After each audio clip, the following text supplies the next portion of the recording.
Estimados participantes, tengan ustedes muy buenas noches. Mi nombre es Stephanie Castañeda y formo parte del equipo de programa de capacitación del Instituto de Regulación y Finanzas de la Universidad de San. Les doy la bienvenida a esta conferencia. Sin embargo, antes de iniciar con esta conferencia, que va a estar a cargo del profesor Santiago Luján, vamos a hacer una pequeña presentación de nuestro instituto. Nosotros somos líderes en los sectores regulados y económicos, tenemos 20 años de trayectoria en capacitación y consultoría a diferentes empresas. Asimismo, tenemos más de 10.000 profesionales que se capacitan con nuestros programas de alta especialización. Más de 250 instituciones públicas y privadas han sido atendidas en consultorías especializadas.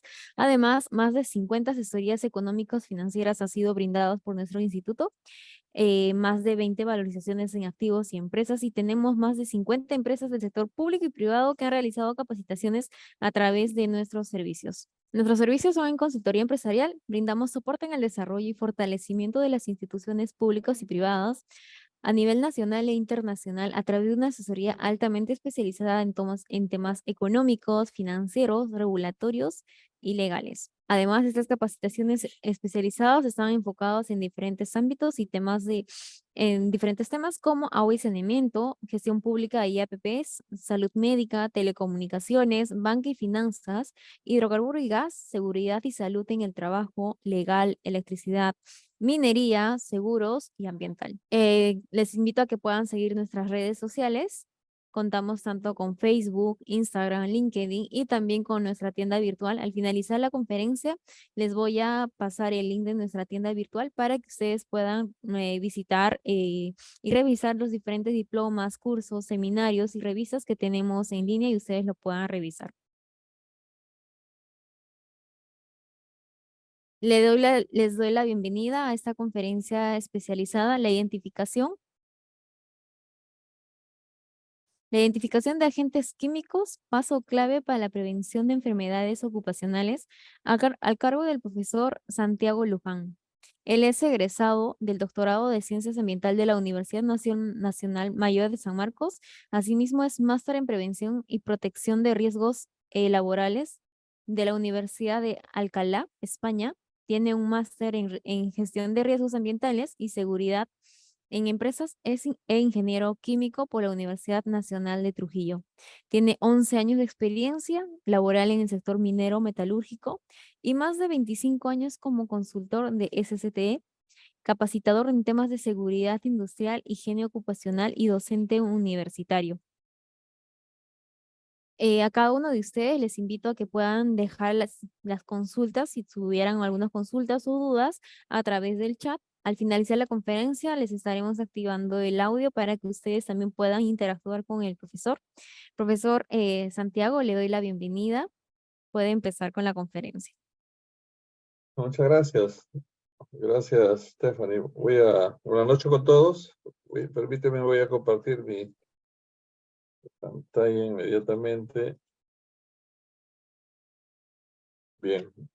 Yo creo que ahí sí pueden visualizar, ¿no?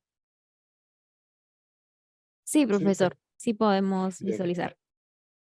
Bien, vamos a dar inicio a la conferencia planificada para el día de hoy, que hace referencia a la identificación de agentes químicos, lo cual es un paso clave para la prevención de enfermedades ocupacionales.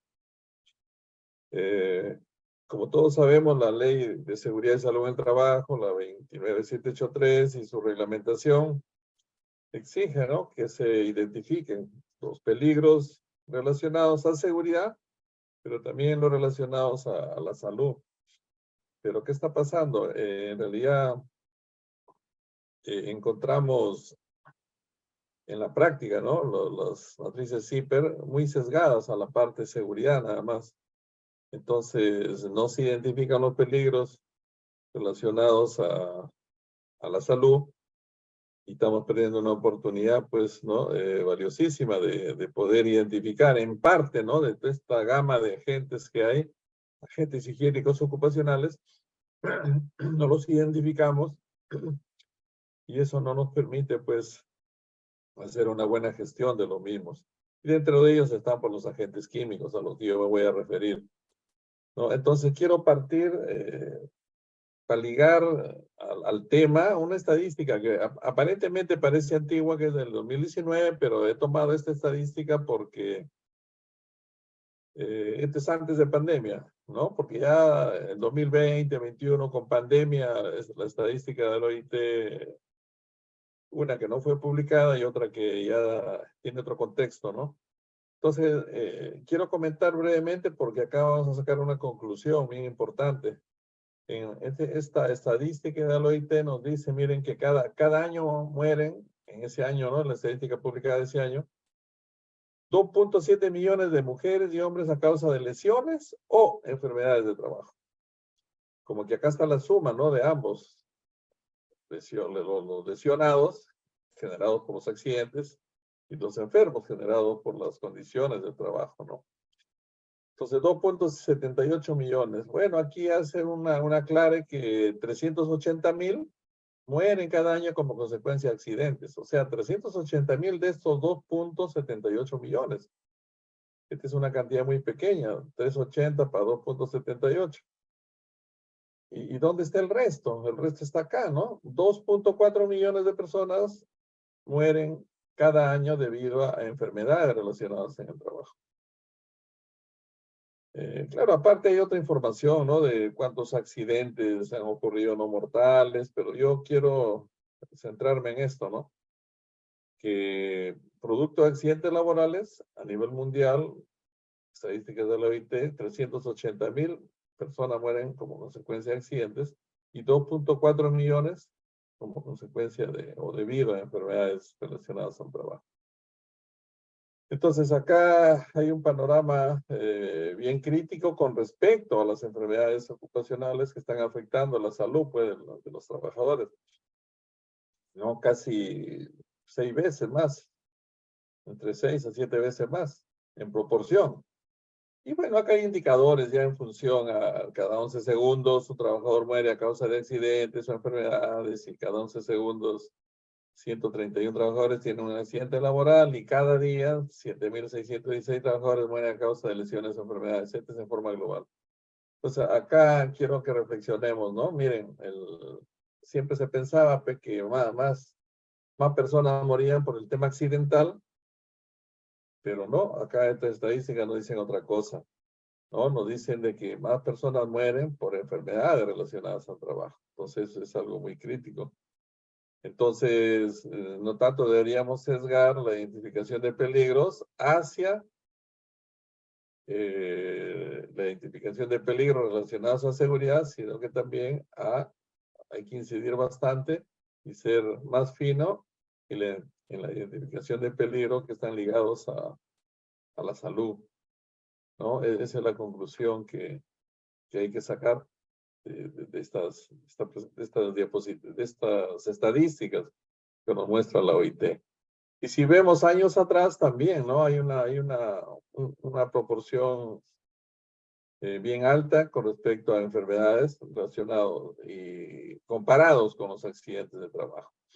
Entonces, miren, si nosotros vemos estadísticas de los países vecinos, Chile, por ejemplo, Chile, sus estadísticas están ahí en la red, ¿no? En internet nosotros entramos y uno ve, podemos visualizar, ¿no? Acá nos dicen, por ejemplo, que en el 2018 ocurrieron 164,000 y tantos accidentes y se registraron como enfermedades profesionales 6,911 enfermedades en el año 2018, ¿no? Pero miren la proporción, esta proporción es inversa, ¿no? No es como tanto las estadísticas de la OIT en donde, porque acá la ocurrencia, esta es ocurrencia, ¿no? 164,000 versus casi 7,000 enfermedades. Acá es muy abundante la proporción, pues, ¿no? Con respecto a accidentes, que no va de la mano con lo que dice la OIT. Y el año 2019, 158,000 y tantos accidentes y se registraron en Chile 5,897. Entonces, el 2018 casi 7,000, el 2019 casi 6,000. Y así, un país más, Colombia, el 2018, si vemos bien las enfermedades, En el 2018 ellos han registrado 10.435 enfermedades calificadas como laborales, las equivalentes a las profesionales acá, ¿no? Y una gran cantidad de accidentes. En 2019, 8.665. Entonces, de todas maneras, bueno, ellos reportan, ¿no? Miles de enfermedades que no va de la mano con las estadísticas del OIT, pero bueno, 10 y acá casi 9.000. ¿Y qué está pasando en países como el nuestro, no? Nosotros tenemos el reporte de accidentes y también de enfermedades. He jalado el de enfermedades, que es el que creo nos interesa más. Por ejemplo, en el Perú, el 2018, 40 enfermedades ocupacionales notificadas que están registradas en el sistema del Ministerio de Trabajo. Y en el 2019, 27. Esta cantidad tan escasa de enfermedades, bueno, nos hace, no tanto vamos a reflexionar diciendo de que acá estamos bien, porque no tenemos, o casi no hay enfermedades ocupacionales, ¿no? Lo que pasa es que no son identificadas los agentes higiénico-ambientales, higiénicos ocupacionales, y eso no permite, pues, también que vaya de la mano con la identificación de las enfermedades, ¿no? Entonces, acá estamos en un problema, acá en el país, ¿no? Colombia reporta 10.000 y tantos, 9.000, Chile 7.000, 6.000, y acá estamos reportando pues unidades, ¿no? 40 y 27. Entonces, esto nos hace ver porque hay todo un problema, ¿no? Un problema como país, ¿no? Que está ligado con este tema que vamos a ver. Y el gran problema es que las enfermedades profesionales no están siendo identificadas, ¿no? Ni registradas, y por ese motivo no aparecen en la estadística, pues. Es cierto que acá también en el país todos sabemos que entre el 30 y 35% de la población económicamente activa es la que tiene seguridad social, y prácticamente en ese porcentaje de 30 a 35% nada más se registra, porque el resto es informal, ¿no?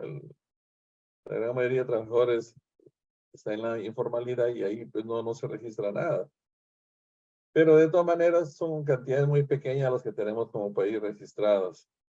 Entonces, estas enfermedades que no están siendo identificadas tienen causas, pues, ¿no? Hay una causalidad que genera que estas enfermedades no sean identificadas ni registradas. Y una de ellas es, miren, es que hay una identificación incorrecta, y en otros casos no se identifican los agentes higiénicos ocupacionales que están presentes en los ambientes laborales, ¿no? En especial para nuestro caso, lo que vamos a ver el tema de hoy día, los agentes químicos. ¿Y cómo podemos evidenciarlo esto? Viendo las matrices CIPER. Las matrices CIPER están sesgadas a identificación de peligros porque como que eso cuidamos, ¿no? Que nadie se accidente, pero y no estamos viendo la otra parte. Ustedes saben que todo sistema de gestión de seguridad y salud en el trabajo tiene que cumplir dos grandes objetivos: que nadie se accidente, que nadie se enferme. Ese es el gran reto. Pero cuando hacemos la identificación de peligros, que el IPER, pues la matriz IPER es el corazón del sistema, ¿no? Ahí identificamos todo, por eso nuestra legislación nos exige que sea por puesto de trabajo. Lo estamos haciendo sesgado a seguridad nada más. Entonces no se identifican los agentes en general, ¿no? Porque en agentes higiénicos hay agentes físicos, químicos, biológicos. Pero también, ¿no? Haciendo mención a los químicos, que son generadores de muchas enfermedades. Otra causa es que falta oferta académica en las universidades para la formación profesional de higienistas ocupacionales. Acá en el Perú no hay ninguna universidad que oferte esta carrera profesional, ¿no? Que existe en muchos países, la de higienista ocupacional. Solamente hay 3 universidades que ofertan, pues, carrera de pregrado, un mix, ¿no? Ingeniero de seguridad e higiene industrial. 3 universidades nada más, ¿no? 2 acá en Lima y una en Arequipa. Y después no existe. Entonces, y peor, para higienista ocupacional específicamente, ninguna. Entonces, eso también, no hay conocimiento sobre higiene ocupacional Y al no haber conocimiento, entonces genera la causa anterior, ¿no? Que no estemos identificando correctamente los agentes higiénicos, dentro de ellos los agentes químicos. Escasa oferta de diplomados o cursos libres sobre temas higiénicos ocupacionales a cargo de instituciones especialistas o de universidades, ¿no? SAN es de las pocas que está ofertando, ¿no? Diplomados sobre higiene ocupacional y otras temáticas, pero en higiene ocupacional, ¿no? Como diplomado, que al menos ayuda a que los alumnos, pues, adquieran el conocimiento que no tienen, ¿no? Relacionado a todo este panorama de agentes higiénicos ocupacionales, ¿no? Pero es un diplomado. Entonces, aparte de SAN, ¿no? No se ve oferta, ¿no? Y eso también contribuye a que no se puedan identificar correctamente estos agentes higiénicos ocupacionales. Ahí tenemos normativa que no está actualizada y también nos falta normativa relacionada a los distintos agentes higiénicos ocupacionales, ¿no? Tenemos una normativa escasa con respecto, por ejemplo, a técnicamente cómo cuantificar el ruido, las vibraciones, toda una serie, una diversidad de agentes que existen, ¿no? Y de igual manera los agentes químicos. Solamente hay la obligación, ¿no? De que se identifiquen, se cuantifiquen, pero el cómo, ¿no? No hay normativa técnica. Otros países vecinos tienen, ¿no? Todo sobre ruido, sobre vibraciones, sobre estrés térmico. Acá la justa es el sector minero metalúrgico que ha sacado algunas guías, ¿no? Para su sector, que bueno, que son tomadas como referencia para otros sectores, pero en un nivel técnico medio nada más, ¿no? Falta el conocimiento, que está prácticamente, el conocimiento ya está dado, ¿no? Solamente falta convertirlo en normas y plantearlo para usarlo, ¿no?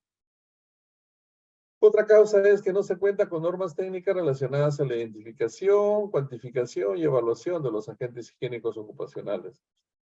Supongamos que ya logramos identificar los agentes. Ahora, ¿cómo lo cuantificamos? No se tiene también normativa específica para eso, ¿no? Bueno, y todo esto es conclusión, pues, de esta falta de oferta académica, ¿no? Entonces no hay el conocimiento. Y también otra causa que contribuye a que estas enfermedades profesionales no estén siendo identificadas es la falta también de médicos especialistas en medicina del trabajo, ¿no? Entonces, y pasa lo mismo, igual, pocos hospitales docentes ofertan la especialidad, ¿no? De medicina del trabajo. Creo que una o dos universidades nada más. Después solo se oferta maestrías en salud ocupacional, que al final de cuentas es una temática general, ¿no? Y no necesariamente el médico que haya llevado pues una maestría en salud ocupacional ya es un experto en medicina del trabajo, ¿no? Entonces, miren, todas estas causas están generando, ¿no? Esta problemática que yo estoy planteando, partiendo de esa realidad de las estadísticas de la OIT.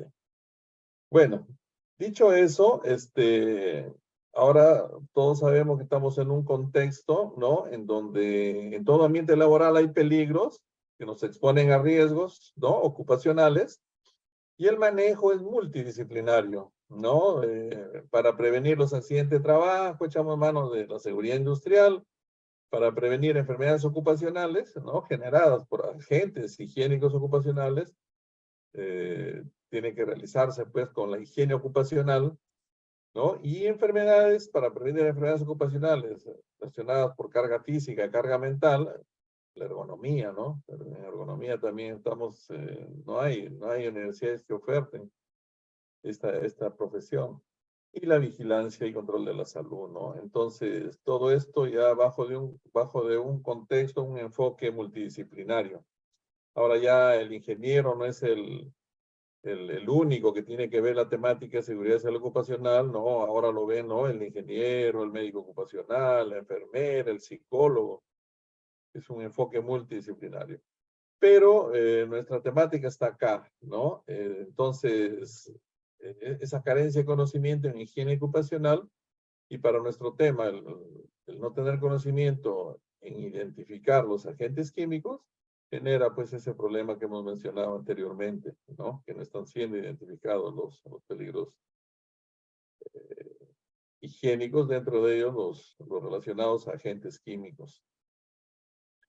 Bien, recordarles también que el concepto de enfermedad profesional, ¿no? Es todo estado patológico, nos dice el Decreto Supremo 003 del año 98 del Ministerio de Salud, que es el que regula todo lo que tiene que ver con el seguro complementario de trabajo de riesgo.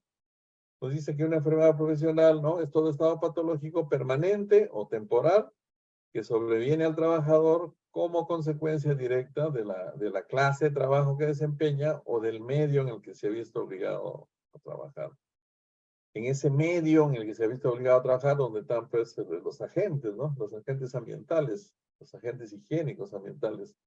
Dentro de ellos ahí está pues, ese gran grupo que son los agentes químicos, ¿no? Y esto de la enfermedad profesional, ¿no? Hay que recordar, y este es un documento muy usado, y voy a hacer referencia a él, la resolución ministerial 480 del 2008, ¿no? Emitido por el Ministerio de Salud, que nos presenta el listado de enfermedades profesionales, ¿no? Como país y como todos los países, porque cada país tiene su listado propio de enfermedades profesionales, ¿no? Acá, en esta normativa, están agrupados en 6 grupos, y precisamente el primer grupo hace mención pues a todas las enfermedades profesionales causadas, miren, por agentes químicos, ¿no? Esos agentes químicos de los que vamos a hablar, lo vamos a ampliar, ¿no?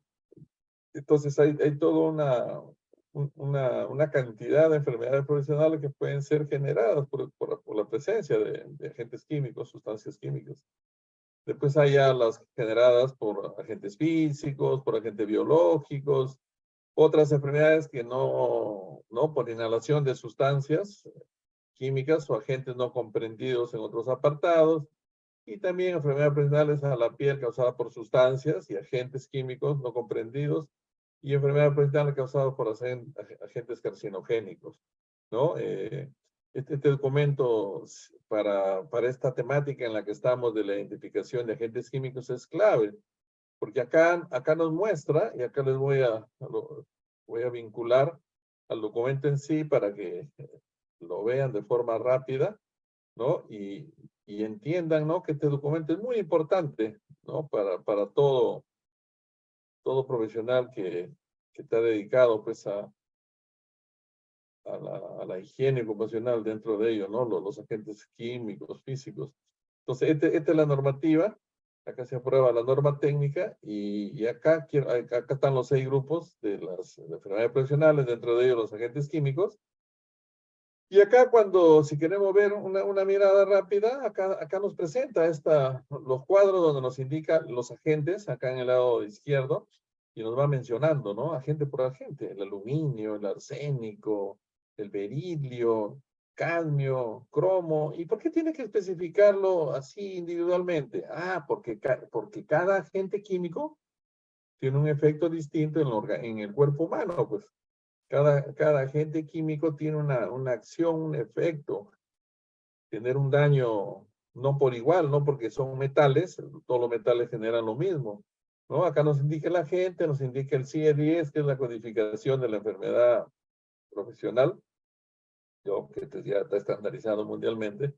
Acá nos especifica la relación de síntomas y patologías que tienen relación con este agente, ¿no? El aluminio, por ejemplo, puede generar aluminosis, ¿no? Que viene a ser una fibrosis pulmonar debido a la inhalación de humos, ¿no? De polvo de aluminio, o rinoconjuntivitis, asma bronquial y toda la parte médica, pues. Y acá en el lado derecho nos indica en una serie de actividades en las que podría estar involucrado ese agente, el aluminio. Entonces, este es importantísimo cuando nosotros o ustedes identifican pues un agente químico, hay que cotejar con esta normativa para ver si está relacionada con una enfermedad profesional, ¿no? Entonces, imagínense, si está relacionada con una enfermedad profesional, hay que darle la importancia que amerita, pues, ¿no? Entonces, y así acá tanto no solamente los metales, después vienen pues las sustancias orgánicas, las inorgánicas y toda sustancia. Todos estos agentes químicos que están acá no es algo general de todos los países. Esto está ligado a las actividades económicas que tiene nuestro país y en el cual los médicos que han elaborado, ¿no? Con la asesoría del grupo de médicos profesional que han elaborado este listado, tienen relación, ¿no? Con patologías que se van dando en la práctica, ¿no? Por eso esto es importante. Entonces, es importantísimo, pues, este documento y es de un uso común, ¿no? Que se está usando continuamente. Entonces, esto de las enfermedades, después, acá también, aparte de esta resolución, mediante una ley se incorporó, por ejemplo, al COVID como enfermedad profesional. El COVID es una enfermedad profesional, pero para los que realizan actividades de salud, ¿no?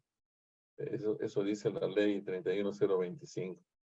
Después tenemos también les menciono esta normativa porque es importante y vamos a ver cómo cuando identificamos agentes químicos lo vamos ligando a esto.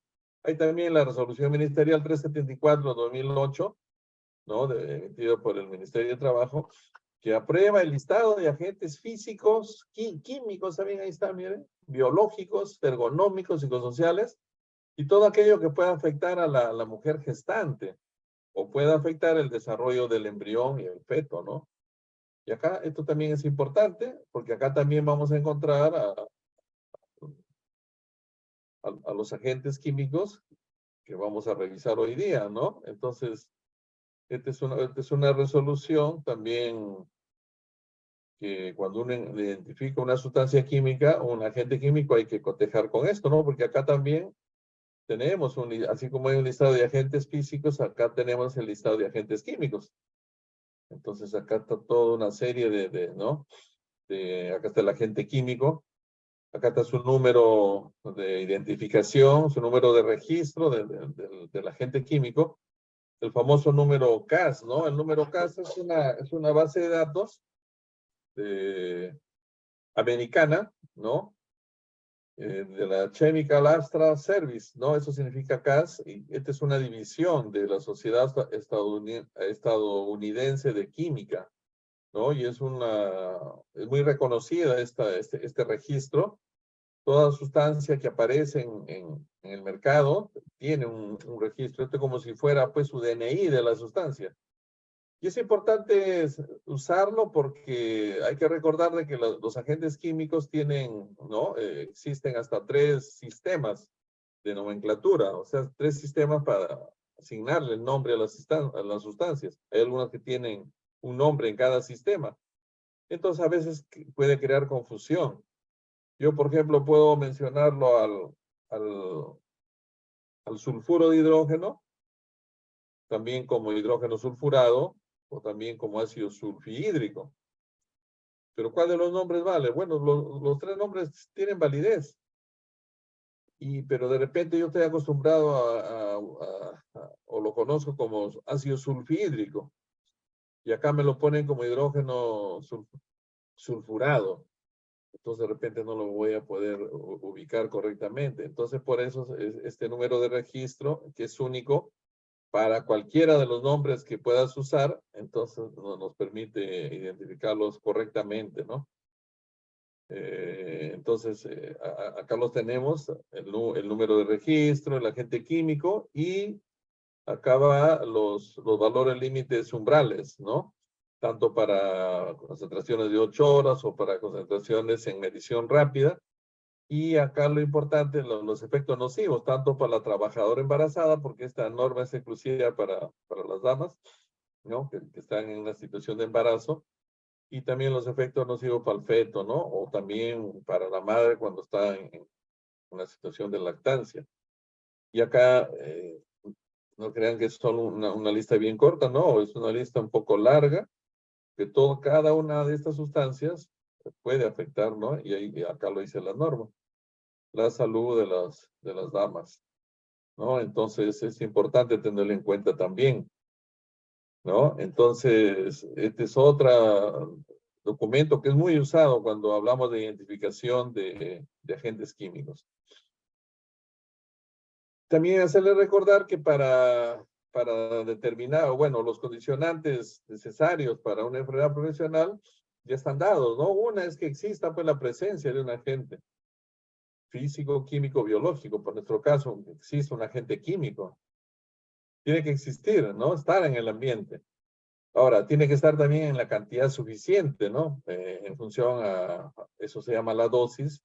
Si esa dosis supera, pues, el valor límite umbral, entonces va a haber un efecto en la salud del trabajador. A mayor dosis, es probable mayor efecto.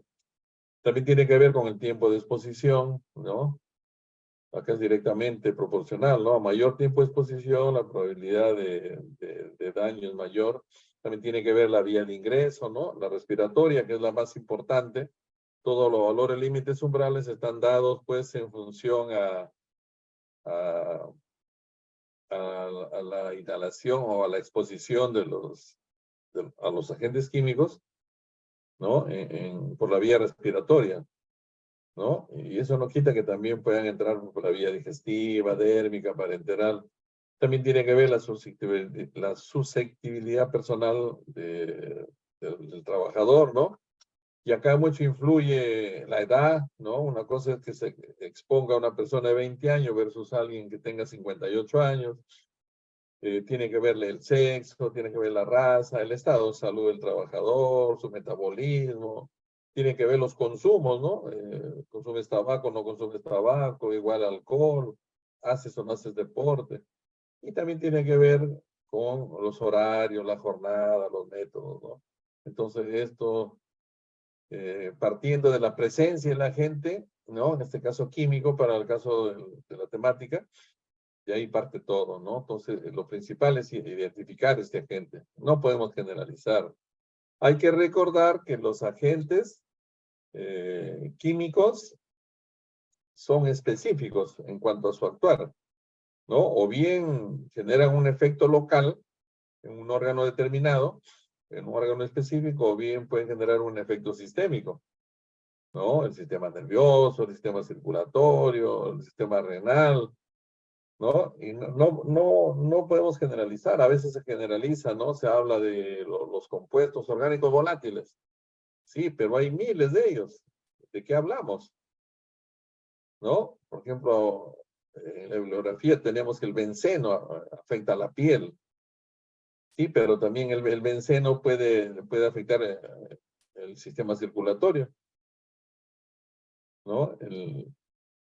¿No? Entonces, cada sustancia es específica y puede afectar no solo a un órgano o un sistema, puede ir a varios, ¿no? Como el plomo. El plomo entra a través de la sangre, pero al final se deposita en los huesos. Pero el plomo también puede afectar el sistema nervioso central, ¿no? Por eso tiene efectos en el aprendizaje y todas esas cosas. Entonces, partiendo de esta situación, de esto que les estoy diciendo, esto obliga a hacer una identificación fina del agente químico. No podemos generalizarlo por familias, no podemos decir metales, porque cada metal es distinto, cada metal tiene sus características físico-químicas específicas y cada metal va a tener un efecto distinto, ¿no? Y diverso en función a las partes del cuerpo. Igual pasa con las sustancias orgánicas, ¿no? Igual pasa con el tolueno, el sileno, el benceno. Cada uno tiene un efecto específico. Y eso obliga a que la identificación sea más precisa, ¿no? Cuando hablamos de la presencia de agentes químicos, según su estado físico, ¿no? Y en cuanto a la forma de presentación, antes se hablaba, pues, sólidos, líquidos, vapores o gases, ¿no? Ahora ya ha cambiado, ahora se habla de moléculas, todo lo que es los gases, los vapores. Es una forma de presentación, ¿no? Porque todos estos tienen un tamaño molecular, son muy difíciles de capturar, salvo por procedimientos químicos. Y los otros son los aerosoles. En los aerosoles, ahí tenemos a los sólidos y a los líquidos, ¿no? En sólidos tenemos polvos, zumos, fibras, ¿no? Y en líquidos tenemos las nieblas. Entonces, es la presentación ahora de los agentes químicos, ¿no? Entonces, ¿qué cosa es un aerosol? aerosol es aquella partícula, sea sólida o líquida, ¿no? Con un tamaño menor a 100 micras y que está en la zona de respiración del trabajador. Está estudiado, está demostrado que toda partícula con un tamaño menor a 100 micras ya no precipita, se queda en el ambiente. Y eso de quedarse en el ambiente en suspensión, eso genera pues la exposición de los trabajadores, ¿no? Si todo lo que tenga un tamaño mayor a 100 micras, probablemente sí, en algún momento va a precipitar, ¿no? Va a caer al piso, pero lo que sea menor de 100 micras, no lo va a hacer. Cuando hablo de micras, estoy hablando de la milésima parte de un milímetro, ¿no? De una regla escolar, la rayita más chiquita son los milímetros, lo dividimos entre 1000, esas son las micras. El ojo humano solo percibe hasta 40 micras, ¿no? Un pelo más o menos está en 70 micras. Pero acá vamos a resultar hablando de humos de soldadura que tiene un tamaño de 0.1 micras, por ejemplo. Son tamaños muy pequeñísimos, ¿no? Entonces, cuando hablamos de aerosoles, no, hacemos referencia a sólidos, líquidos, ¿no? Vamos a hablar de polvo, por ejemplo, ¿no? Yéndonos ya, quiero más o menos ver para que ustedes tengan una idea cómo se deben identificar cómo se tienen que identificar los agentes químicos. Por ejemplo, cuando hablamos de aerosoles, hablemos de polvo, entonces acá hay que tener en claro que los polvos pueden ser partículas o pueden ser fibras. Partículas cuando un material se ha ido reduciendo en cuanto a tamaño y tiene una forma redondeada, ¿no? Y una fibra es ya aquel material que se ha reducido en tamaño, pero que no tiene la forma redondeada, sino una forma alargada, ¿no? Como las fibras de algodón, del bagazo de caña de azúcar. Ahora, hablar de polvos es hablar de toda una cantidad enorme de agentes químicos. No podemos generalizar. A veces a mí me dicen, ingeniero, ¿podría hacer mediciones de polvo en mi empresa? Sí, pero ¿de qué polvo hablamos, no? De polvo. ¿Pero de qué hablamos, pues? Porque miren, el polvo, hay polvos inorgánicos que pueden ser neumoconiógenos, ¿no? Hay polvos inorgánicos no neumoconiógenos. Neumoconiógenos es todo lo que pueda generar neumoconiosis, o sea, bloqueo de los alveolos pulmonares y uno pierde capacidad ventilatoria, ¿no? En el pulmón. Acá puedo hablar de sílice, de antracita, el carbón de piedra y toda aquella sustancia inorgánica que tenga esa capacidad neumoconiógena. Pero acá yo puedo hablar de sustancias no neumoconiógenas, ¿no? Ahora, en neumoconiógenos hay silicios y no silicios. Silicios, lo que tienen sílice, el SiO2, ¿no? Que es ya muy sabido y conocido de que es neumoconiógeno e incluso está ligado al cáncer. Y no silicios como el antracito, carbón de piedra, que no tiene sílice. Y no neumoconiógenos pueden ser sustancias que tienen metales o metaloides. Entonces, ¿por qué les expliqué esto? Porque en realidad nosotros cuando tenemos que identificar un agente químico, tenemos que saber pues exactamente en dónde está ubicado. Así como hay polvos inorgánicos, de repente alguien trabaja en el interior de una mina, ¿no? Una mina polimetálica, ¿no? Ah, entonces va a estar, la ubicación va a estar por este lado, ¿no? Inorgánicos, ver si es neumoconiógeno o no y ver en cuál de estos renglones está. Pero ¿qué pasa si alguien se expone a un polvo orgánico? Acá la cosa cambia. Los polvos orgánicos pueden ser naturales o pueden ser naturales de origen animal o naturales de origen vegetal. Ya son completamente distintos a los de arriba. También hay polvos orgánicos sintéticos, ¿no? Polvos sintéticos pueden ser los plásticos, la resina, las drogas, los pesticidas.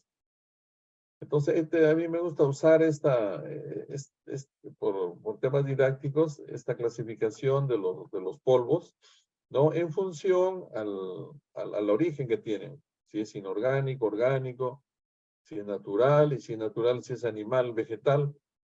Porque de todas maneras, si yo hablo de que un trabajador de algún área específica está expuesto a polvo, tengo que saber de qué polvo se trata, pues, desde el punto de vista químico, ¿no? Ejemplos, si alguien se expone a sílice, ¿no? SiO2, es probable que con el tiempo adquiera esta enfermedad, la silicosis.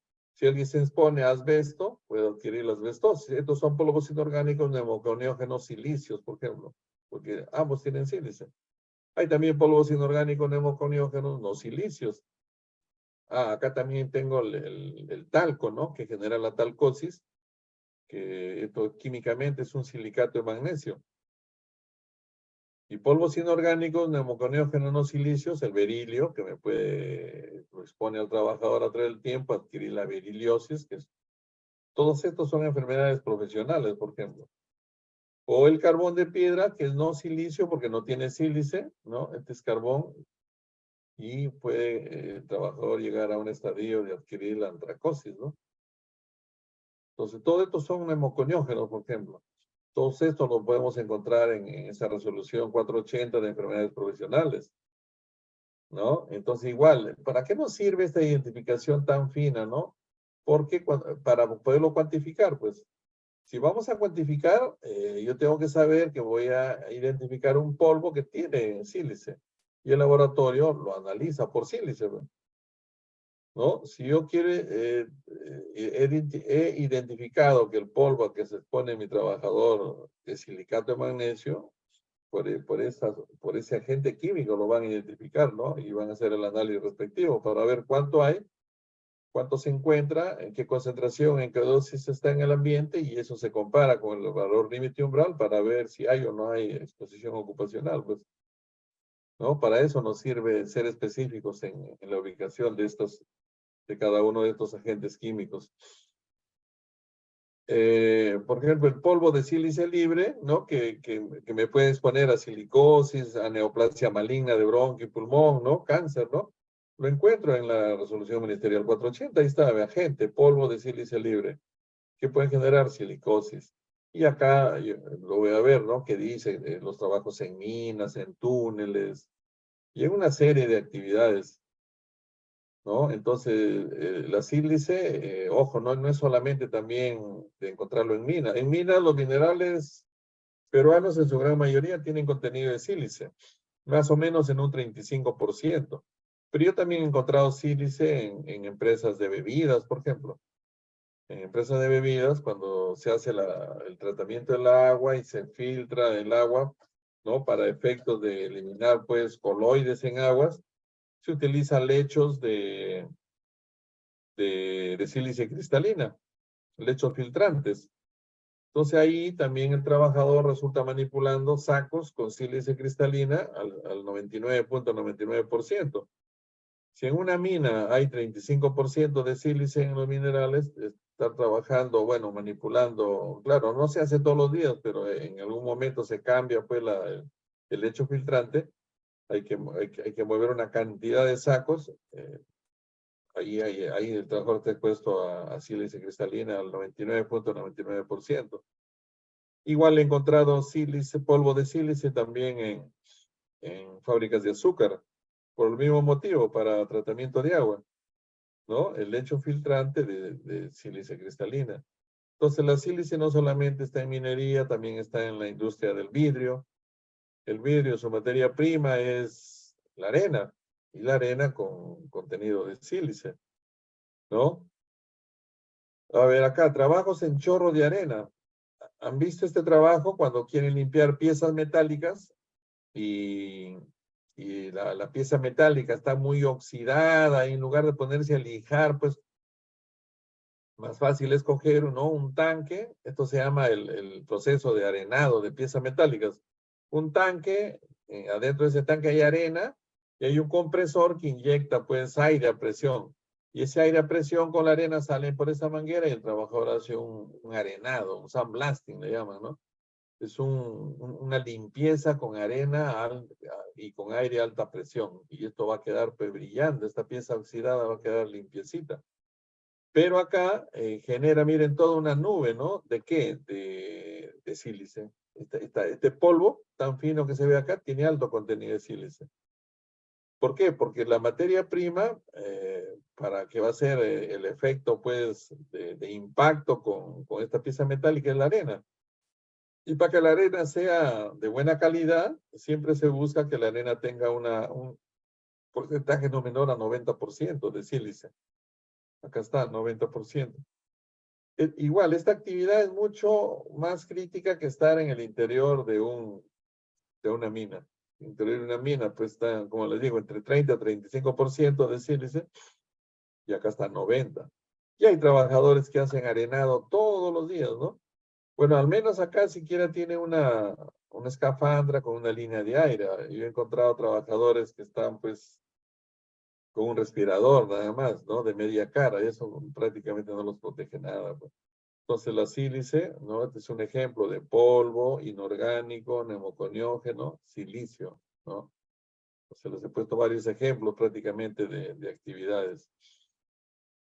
Después tenemos el polvo de asbesto, también lo encontramos, ¿no? En la resolución 480, porque acá nos dice que el polvo de amianto, asbesto, genera asbestosis, afecciones fibrosantes de la pleura, cáncer de la pleura del pulmón. Y acá nos dice, ¿no? Que esto también lo podemos encontrar en los que trabajan en frenos. El asbesto no solo también está en el sector minero, también los que trabajan en frenos y embragues, ¿no? Los forros de las zapatas de freno o de las pastillas tienen contenido de asbesto. Y eso se pulveriza en cada frenada que realiza un vehículo y eso queda impregnado en todo el sistema, pues, de frenos, de un auto, de un camión, lo que sea, de cualquier vehículo que rueda. Cuando le hacen el mantenimiento, ¿no? A veces lo sopletean, pues, el polvo para limpiar y el trabajador se expone a las partículas.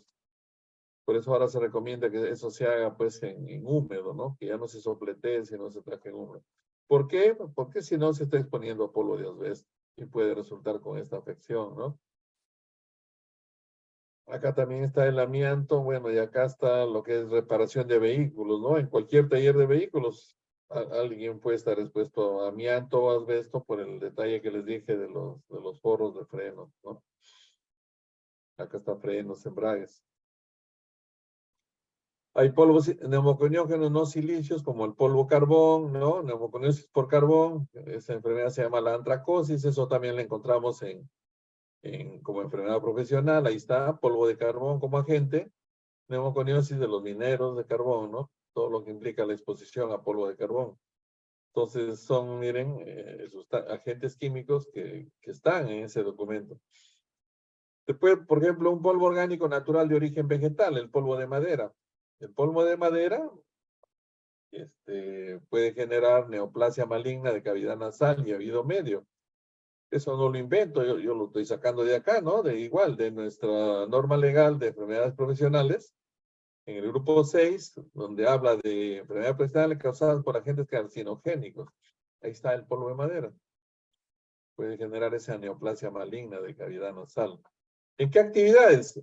Donde desde que se talan los árboles hasta el procesamiento o manejo de la madera, ¿no? En aserraderos, en lijado, en elaboración de productos de madera, contrachapado y toda la cuestión. Entonces esto ya está dado, pues, ¿no? ¿Por qué lo han puesto en esta norma? Porque esto es una realidad, pues, ¿no? Ahora, esto va ligado a la dureza de las maderas, ¿no? Hay maderas de roble, la haya es una variedad de madera. Eso ya son tipos de maderas duras que son consideradas agentes carcinogénicos, ¿no? A1. Todo lo que hay una clasificación para ciertos agentes químicos en la serie A, ¿no? A1, A2, A3, A4, A5. El A1 ya es un agente químico definitivo que genera cáncer en el ser humano. A2, que es sospechoso de generar cáncer en el ser humano. A3 y va bajando así la criticidad, ¿no? Entonces, ver que una sustancia en las normas nos digan que es A1, A2, A3, entonces ya estamos hablando de sustancias que pertenecen pues a sustancias carcinogénicas. Por eso está en este listado, en el grupo 6, ¿no? Ahí está el polvo de madera, ¿no? podemos ver un ejemplo de polvo orgánico natural de origen animal, por ejemplo, el polvo de excremento de aves, ¿no? El polvo de excremento de aves, por ejemplo, en una avícola, ¿no? Los que atienden en los planteles, ¿no? Se exponen a alveolitis alérgica extrínseca, a asma, a rinoconjuntivitis, y esto también está en el listado de enfermedades profesionales. Acá como agente no dice, ¿no? Excremento de aves, pero está con un nombre técnico, sustancias de alto peso molecular, ¿no? Acá dice que son sustancias de origen vegetal, animal, microorganismos, sustancias enzimáticas. Y acá sí nos ponen, ¿no? Trabajos en avicultura. Entonces, como, si ustedes se dan cuenta, miren, la precisión del agente químico tiene que estar dado, si no ¿cómo lo protegemos? Al trabajador no vamos a poder, pues, ¿no? Después tenemos las fibras ya como les dije no son partículas redondeadas, son partículas con cuerpo filamentoso, alargado, acicular, que hay una relación entre el diámetro y la longitud, ¿no? Entonces eso también puede estar presente en el ambiente, son como, ¿no? En tamaños pues muy pequeños, ¿no? Y ejemplo de fibras, por ejemplo, está el algodón, las fibras de algodón, el desbotado del algodón en empresas textiles. Eso genera una enfermedad profesional, la vicinosis, ¿no? Trabajar en reparación de vehículos, como les dije, porque la silicosis en esta presentación, pues no en mineral, sino en forros de freno, en zapatas, discos de embrague, está en un estadio de fibra, ¿no? Entonces esto genera silicosis. Esto ahora se tiene que trabajar, les dije, en húmedo, no meterle aire para sopletear porque el trabajador se expone, pues. Otro ejemplo de fibra, el bagazo de caña de azúcar, ¿no? Que es muy usado por las empresas azucareras. Esto eh, en parte, en un tiempo se aglomeraba para hacer madera, pero ahora ya más lo importamos, ya no lo usamos acá a nivel nacional y más lo utilizan las azucareras como combustible para calderas. Entonces acá pues, hay cerros de bagazo en todas las azucareras y hay trabajadores que laboran todos los días y se exponen, ¿no? A fibras de bagazo de caña de azúcar y genera una enfermedad, la bagazosis. Los humometálicos, miren, los humometálicos al cual se exponen pues los soldadores. Hay muchas personas que trabajan a tiempo completo en soldadura. Claro, hay algunos mecánicos que pueden hacer de vez en cuando soldadura, pero hay muchas personas que trabajan a tiempo completo. Y la soldadura, pues, genera estos humos metálicos ya en el proceso de soldadura, ¿no? Hay un metal que se va a fundir, ¿no? Y ese metal, producto del arco eléctrico, el arco eléctrico puede alcanzar, pues, tranquilamente 3000 grados centígrados, dependiendo, pues, el amperaje. Alcanza temperaturas muy altas y los metales se funden, ¿no? Puede ser la barra de la soldadura, que es el que aporta el metal para la soldadura, se funde y muchos de ellos, por los 3000 grados centígrados, genera una evaporación, ¿no? Parcial de metales. Estando en estadio metálico, pasan a vapor. Pero al salir al ambiente, se encuentran pues con un aire que está en el ambiente 20, 25, 30 grados e inmediatamente se condensan, ¿no? Y hay un efecto inverso, ¿no? Primero de sólidos se vaporizan y luego de vapores regresan a estado sólido, pero regresan en tamaños muy pequeños, ¿no? De una milésima, una centésima, una décima de micra, tamaños muy pequeños, ¿no? Así se generan los humos de soldadura y estos humos de soldadura tienen un contenido metálico.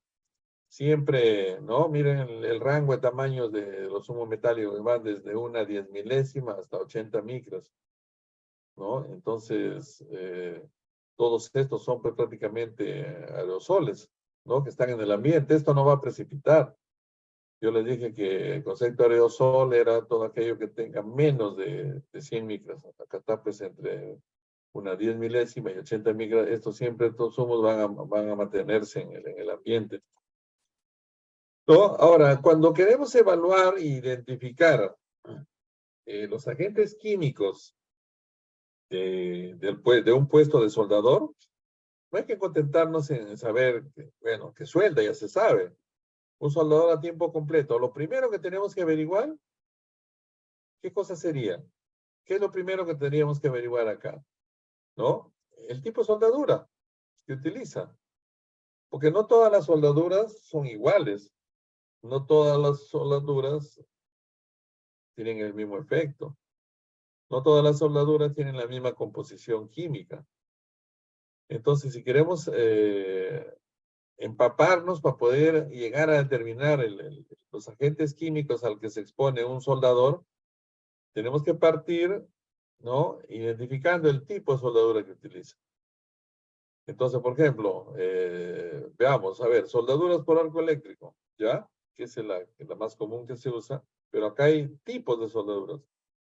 Por ejemplo, estas barritas para ustedes deben ser conocidas, ¿no? Porque vemos que cuando el que suelda echa mano de estas barras de soldadura, estas son barras revestidas, ¿no? Este es el material, ¿no? El metálico de la soldadura, que tiene una composición química, pero encima tiene un revestimiento, que tiene también una composición química. Entonces, por ejemplo, cuando hablamos de soldadura por electrodo revestido, estamos hablando de este tipo de soldadura que yo les estoy mostrando acá. Esta es una soldadura, que ahí está la barra metálica, pero tiene, esta barra metálica es el electrodo y tiene un revestimiento. ¿Y por qué tiene distintos colores? Porque tienen composición química distinta. Pues depende de lo que vamos a soldar, depende de una serie de variables técnicas. Entonces, cuando ustedes tienen que identificar de forma precisa, van a tener que empaparse en los procesos de la empresa. Yo no les digo que aprendan a soldar, solamente les digo que se empapen en el conocimiento de los tipos de soldadura.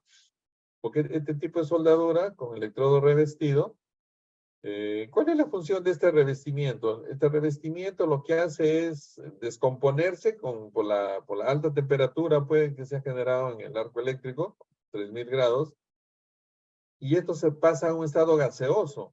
Y ese estado gaseoso sirve para proteger el cordón de soldadura que se va generando, ¿no? En la soldadura en sí. ¿Cómo así protegerlo? La descomposición de este revestimiento es para generar una nube de gas que impida que el oxígeno entre al punto mismo de la soldadura. Porque la soldadura, cuando tiene presencia o porosidad por presencia de oxígeno, se convierte en una soldadura de mala calidad. Entonces, vamos a ver que todos los tipos de soldadura tratan de limpiar la zona en el punto mismo de la soldadura. Y ese es el objetivo de este revestimiento que vemos acá, ¿no? Entonces, y ahora, la barra metálica en sí también tiene una composición química. En soldadura por electrodo revestido, por ejemplo, hay las más comunes, el celocor, el supercito, ¿no? Si nosotros vemos, por ejemplo, acá, les voy a mostrar en este documento que he compartido, la composición química de un tipo de soldadura usada así con revestimiento. Acá está, ¿no? Acá dice supercito, ¿no? Esta es la soldadura. Electrodo revestido para soldadura eléctrica. Y acá podemos ver que tiene una composición química, ¿no? Tiene hierro, tiene dióxido de titanio, tiene manganeso, miren, manganeso 1 a 2%. Tiene carbonato de calcio, tiene sílice, el cuarzo, el que genera la neumoconiosis, hay de 2.5 a 5.5%. Tiene óxido de aluminio, ¿no? Y tiene una serie de componentes. Entonces el trabajador, el soldador, cuando suelda, parte de esta composición se convierte pues en humo de soldadura, porque se vaporiza, después se enfría, y uno de los componentes más críticos en todo tipo de soldadura es el manganeso, porque el manganeso genera una enfermedad muy parecida al Parkinson por exposición pues al manganeso en sí, ¿no? Eso es lo que genera el manganeso. Ahora, el manganeso siempre está como composición química de todas las soldaduras, o de la gran mayoría, porque este cumple un papel técnico, ¿no? Dentro del proceso de soldadura. Ayuda a desoxigenar el cordón que se ha generado en el proceso de soldadura, y eso le da más calidad al cordón soldado. Entonces, como este manganeso tiene esa propiedad, siempre vamos a encontrar manganeso dependiendo del tipo de soldadura, en menor o mayor porcentaje. Entonces, en los resultados, cuando muestreamos los humos de soldadura y mandamos al laboratorio, hay que fijarnos cuánto sale, ¿no? De la cantidad de manganeso en ese filtro que se ha muestreado. Y eso se compara ya con el límite máximo permisible y se ve si hay o no hay exposición a manganeso. Entonces, desde ya les estoy diciendo con eso, por ejemplo, un soldador se expone a una serie de metales, dentro de ellos el manganeso, que es un metal muy peligroso, ¿no? Entonces, eso hay que tenerlo en cuenta. También podemos ver otro tipo de soldadura, ¿no? Para que veamos rápidamente. Lo que trato es de abrirles la mente para que ustedes vean cómo se debe averiguar con respecto hasta a la soldadura, ¿no? Porque la composición química, este es celocol, por ejemplo, que es muy usado también, electrodo revestido. Tiene hierro, tiene manganeso, pero tiene más cantidad, 1.5 a 2.5. También tiene sílice, miren, ¿no? Y así, dependiendo del tipo de soldadura que se utilice, uno tiene que siempre tener la ficha de seguridad, pues en la ficha de seguridad ahí está toda la información, ¿no? Acá no hay nada que inventar, sencillamente pedir la ficha de seguridad para ver a qué se está exponiendo el trabajador, ¿no? Y así como hay soldadura por electrodo revestido, puede ser que esa soldadura no lo use otra, la MIG, soldadura MIG, con gas inerte de protección. ¿Eso qué significa? Que en lugar de tener este fundente, el revestimiento, acá la soldadura, el electrodo, que es un alambre enrollado y que se va alimentando al proceso de soldadura, pero hay un gas inerte que no interviene en el proceso químico. Y ese gas es el que hace la función de este revestimiento, ¿no? Y sirve para proteger el punto de soldadura y evitar que entre el oxígeno. Pero eso no quita de que esta soldadura también tenga manganeso para poder garantizar pues la calidad del cordón soldado, ¿no? Acá hemos visto, yo les he enseñado hace ratito soldaduras, miren, con electrodo revestido. Y una última soldadura que quiero que vean para que, bueno, se den cuenta de que el manganeso está en todo tipo de soldaduras. Por ejemplo, aquí vamos a ver esta es para soldadura MIG, soldadura MIG. Acá, manganeso, de 1.4 a 1.85% en el análisis químico de esta soldadura MIG. Y acá lo dice, ¿no? Acá dice, su contenido de silicio y manganeso le confiere excelentes propiedades desoxidantes, lo que asegura una soldadura libre de porosidades en una variedad de trabajos. Claro, le meten en la composición química manganeso y sílice para garantizar la calidad de la soldadura, pero eso genera todo un efecto, pues, ocupacional, ¿no? Eso hay que tener en cuenta, lamentablemente, ¿no? Por un lado se ve la parte técnica, pero todo eso hay que tener en cuenta cuando queremos precisar, ¿no? A qué se expone un trabajador. Y después hay la soldadura más, con gas activo de protección. Estos gases activos pueden ser, por ejemplo, argón, dióxido de carbono, o una mezcla de ambos, ¿no? Argón más dióxido de carbono. Hay soldadura TIG con electrodo inerte de tungsteno. Entonces hay toda una variedad de soldaduras, ¿no? Soldadura por arco sumergido. Tener en cuenta, por ejemplo, que esta soldadura MIG y la MAC son las que generan ozono en el proceso así de soldadura. Entonces un soldador también se expone a ozono. Y también eso tenemos que evaluar, por supuesto, porque el ozono es una sustancia que tiene un límite, un valor límite umbral. Si el ozono presente en el ambiente supera el valor límite umbral, entonces se expone a ozono, pues, ¿no? Acá como dato técnico, ¿no? La MIG y la MAC generan más ozono, más que el electrodo revestido, más que el TIG. Esta de acá, la TIG, genera menos, es la del tipo de soldadura que genera menos ozono. Y la soldadura por arco sumergido es la que genera menos humos. Ahora, esto de los colores del electrodo, su revestimiento también, ¿no? Entonces, cuando un soldador se expone a agentes químicos, en el proceso de soldadura, por un lado se expone a humos metálicos, en función a lo que les he explicado, ¿no? Que la barra se funde, se vaporiza y después se condensa. Los humos metálicos, por un lado, se expone también a ozono, dependiendo del tipo de soldadura, se expone también a monóxido de carbono. Hay muchas soldaduras que son al carbono. Y al producirse el arco eléctrico es el chispazo que vemos, ¿no? Durante el proceso de soldadura, rompe la molécula de oxígeno que está en el ambiente y lo ioniza al oxígeno. Pero el oxígeno monoatómico no dura mucho en el ambiente y se une a una molécula de oxígeno y forma el ozono, ¿no? Y también forma monóxido de carbono. Entonces los soldadores se exponen a monóxido de carbono, ¿no? Ahora, dependiendo del tipo de fundente, hay también, ¿por qué hay colores de los fundentes acá? Porque depende de la composición química. Hay fundentes, ¿no? Con revestimiento celulósico que tienen en su composición química magnesio, sílice, celulosa. Hay revestimientos básicos con óxido de hierro, carbonato de calcio, carbonato de magnesio. Hay revestimientos ácidos, ¿no? Con óxido de hierro, manganeso también en el revestimiento, peor, ¿no? Y revestimientos de rutilo, ¿no? Con óxido de titanio.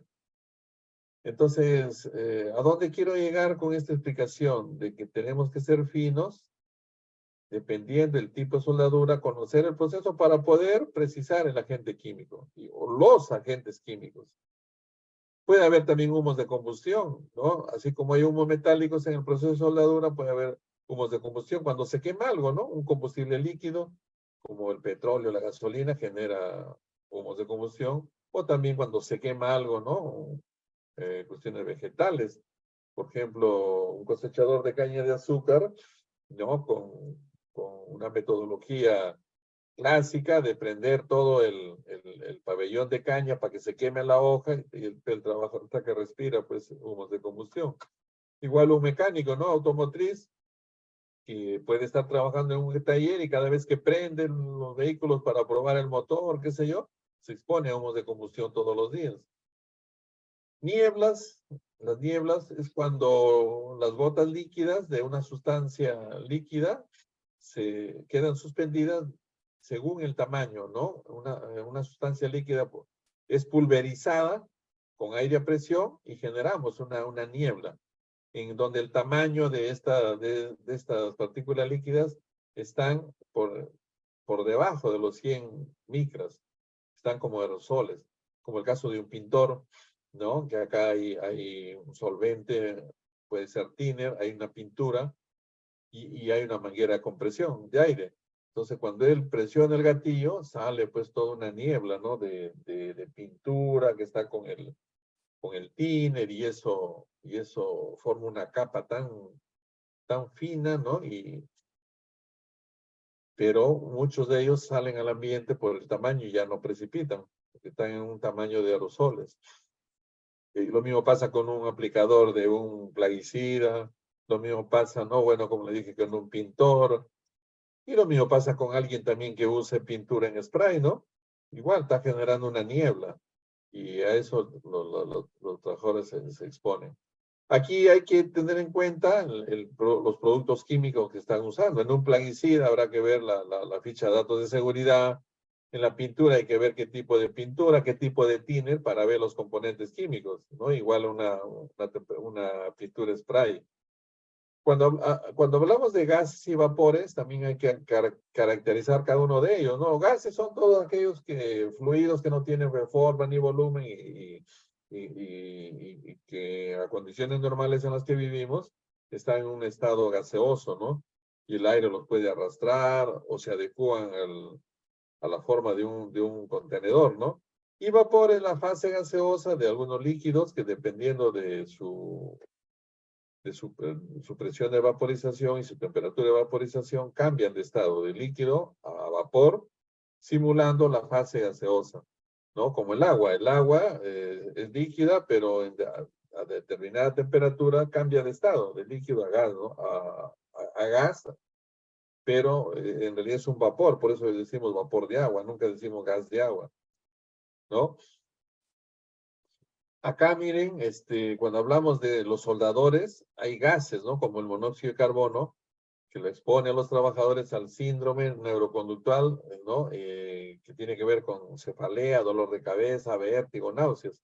Si bien es cierto, el monóxido de carbono te puede matar, pero en los soldadores le genera una intoxicación crónica por monóxido de carbono, porque se genera en pequeñas cantidades, no en concentraciones que lo va a matar o lo va a asfixiar, no, pero lo va exponiendo crónicamente, ¿no? Si todos los días suelda, todos los días se expone a monóxido. Y eso es lo que nos dice acá el listado, pues, de enfermedades profesionales, ¿no? La resolución 480. Acá habla de óxido de carbono, pero acá lo aclara, ¿no? El óxido de carbono, monóxido de carbono, que es lo mismo, es dos formas, lo ha mencionado de dos formas acá. El óxido de carbono es el monóxido de carbono, y ahí está lo que genera. ¿En dónde? Ahí están, ¿no? Trabajos de soldadura, trabajos de corte. Entonces, un trabajador, un soldador, puede estar expuesto profesionalmente a esta enfermedad, ¿no? Generada por el monóxido de carbono, que es intoxicación. Bueno, hay una es la intoxicación aguda, pero la otra es el síndrome neuroconductual, ¿no? Soldadores que permanecen con constantes dolores de cabeza, náuseas, vértigos, es por la intoxicación con el monóxido de carbono. Después, hablando también, les dije del ozono que se genera también en los procesos de soldadura. Esto no está considerado como una enfermedad profesional, pero en el momento que en nuestra norma, la 015 del 2005, lo encontramos con un valor límite umbral, entonces se tiene que monitorear también para ver si hay o no hay exposición. Pues, por ejemplo, el valor límite umbral del ozono es bien pequeño, ¿no? Acá la norma nos dice trabajo pesado, moderado, ligero, o pesado, moderado, ligero, menor a 2 horas. Y miren las cantidades del valor límite umbral. Son pues 5 centésimas, 8 centésimas, una décima. Cantidades muy pequeñas. Entonces, en un soldador, si lo llevamos al hiper, ¿no? Que se expone a ozono, eso hay que cuantificarlo y ver pues, si hay o no hay exposición, porque toda sustancia química en el cual su límite, valor límite umbral se ha superado, entonces hay efectos en la salud, irritación tracto respiratorio, asma. Miren, si tenemos y usamos thinner acrílico, que es muy usado en muchas empresas, en muchas áreas de mantenimiento, por muchos pintores, realmente, a qué nos exponemos acá? Acá nos estamos exponiendo, es cierto, al thinner, pero el nombre thinner acrílico es un nombre comercial. En realidad lo que nos exponemos son a los componentes del thinner. Y acá están, miren, viendo la ficha de seguridad, este thinner, ANIPSA, peruano, tiene en su composición química metanol, acetato de butilo y acetona. Entonces tiene 3 componentes y otros, ¿no? Pero acá, bueno, está bien claro, dice metanol, acetato de butilo y acetona. Y si nosotros revisamos, miren, el listado de enfermedades profesionales, vamos a ver que los vapores de metanol está considerado acá como un agente químico. Habla de alcoholes, pero acá lo especifica el metanol, que es uno de los componentes del thinner que acabamos de ver, y dice que puede generar neuritis óptica retrovular. Y acá está, ¿no? Según dice, cuando se usa como disolventes, diluyentes para pinturas, para lacas. Entonces, ¿cuántos pintores que todos los días utilizan thinner, ¿no? Si en su composición química ese thinner tiene metanol, el metanol también se le conoce como alcohol, el alcohol metílico, ¿no? El metanol es lo mismo, ¿no? Entonces acá nos dice que puede estar expuesto a una enfermedad profesional, ¿no? Entonces es importante tenerlo en cuenta. Acuérdense que el thinner es una mezcla de lo que hemos visto, acetato, metanol, acetato de butilo, acetona. Pero cada uno de ellos, por más que están mezclados, conservan sus propiedades físico-químicas intactas. Entonces, no solamente, no se expone, digamos, a la mezcla, se expone a cada uno de ellos. Después, acetona, que hemos visto que es un componente también del thinner. Entonces, los vapores de acetona también están como agente químico en enfermedades profesionales. Ahí están cetonas, ¿no? Puede generar síndrome de depresión del sistema nervioso central y una serie de cosas, ¿no? dermatosis de contacto, irritación, inflamación de la conjuntiva, ¿no? Y ahí está, el empleo en pinturas, barnices, lacas, ¿no? Porque es un componente, pues, del, del thinner que hemos visto. Y el otro componente es el acetato de butilo, que no está considerado como generador de enfermedad profesional, pero sí dentro de la bibliografía está que por encima del límite permisible puede generar irritación nasal y de la conjuntiva, ¿no? Entonces, para esto sí, en la norma peruana, en el Decreto Supremo 015-2005 del Ministerio de Salud, acá está, ¿no? El acetato de nebutilo, y acá tiene un valor límite umbral.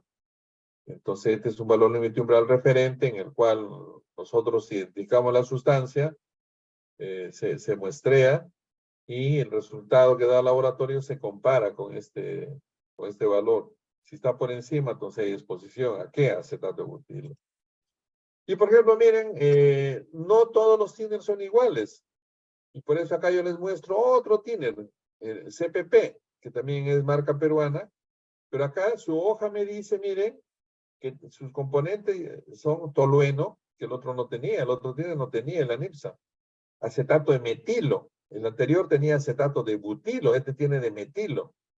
Acá tiene alcohol metílico, que es lo mismo que el metanol, sino que está con otro nombre. Y tiene otros componentes, el 2-butoxietanol y el 2-metilpentan-2-zona. Entonces acá un pintor que tiene el CPP, en realidad se está exponiendo a estos 5 componentes. A tolueno, acetato de metilo, alcohol metílico, 2-butoxietanol y a 2-metilpentan-2-zona. Así tenemos que identificarlo, uno por uno, porque a eso se está exponiendo, pues. Igual, rápidamente, nomás para que, ¿no? Si vemos el tolueno, lo encontramos como un agente químico generador de enfermedad profesional. Ahí está, ¿ve? Sileno tolueno, ¿no? Y acá está en uso de diluyentes de pinturas. Entonces, muchas sustancias, como les digo, que podemos identificar, lo tenemos que cotejar si están, pues, en estos documentos.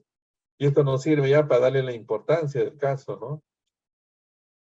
Miren, hablando ya de otro tipo de vapores, por ejemplo, el alcohol isopropílico, que actualmente es muy usado, ¿no? En limpieza diaria, para limpieza de equipos, para equipos de informática, de telefonía. Yo lo he encontrado hasta en cajeras de empresas financieras, ¿no? En bancos, mutuales, cooperativas. Le dan para que se limpie la mano a los que trabajan en caja.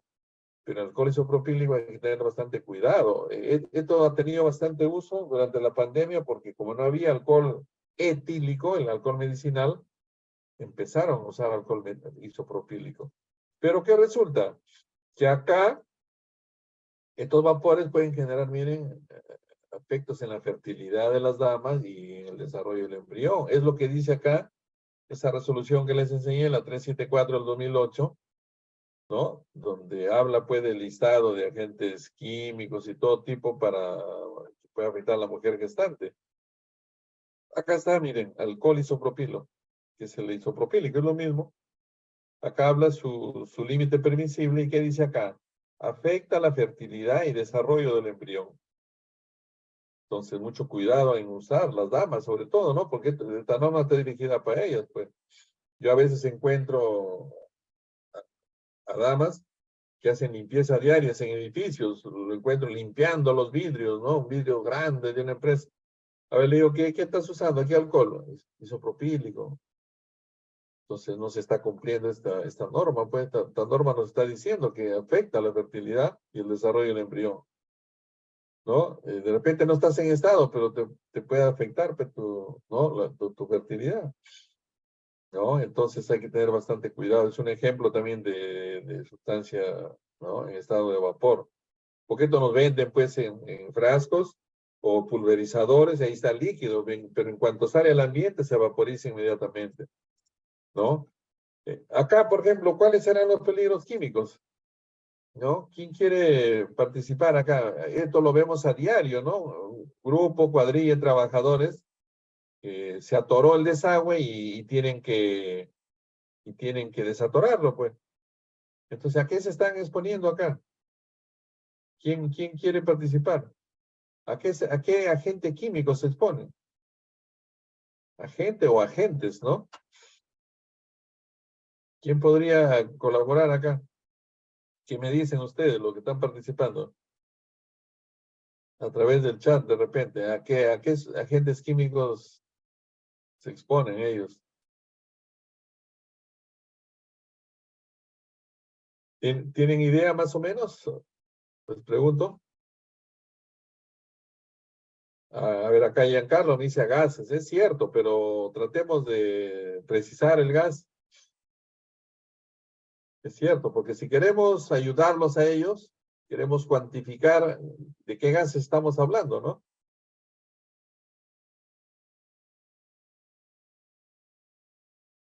Ahí viene pues, lo que estamos conversando desde el inicio, ¿no? La identificación del agente químico. ¿Alguien más? ¿Alguien más que quiera participar acá? Por el chat. ¿A qué agentes se exponen estos grupos, estos señores?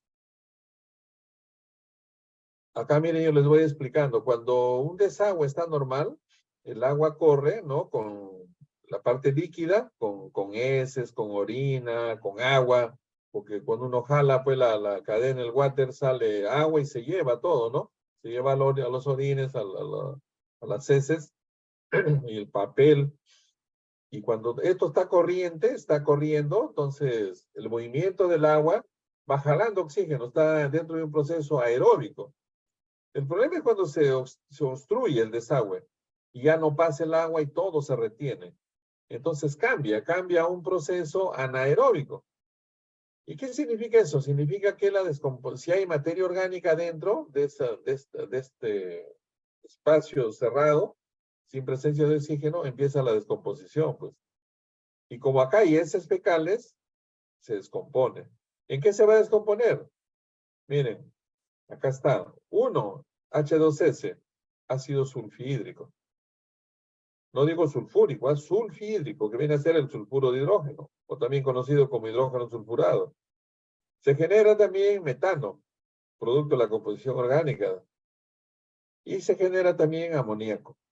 Estos tres componentes. El ácido sulfhídrico es muy tóxico.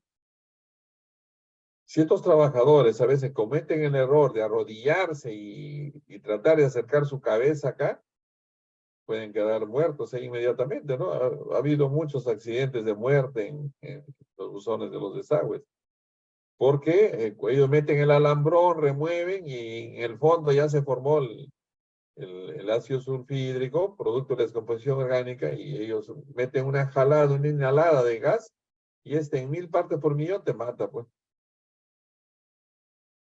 El metano no es tóxico, bueno, su gran característica es muy inflamable, y el amoníaco es muy irritante y tu organismo no lo deja entrar porque al toque uno se lo esquiva, se corre, ¿no?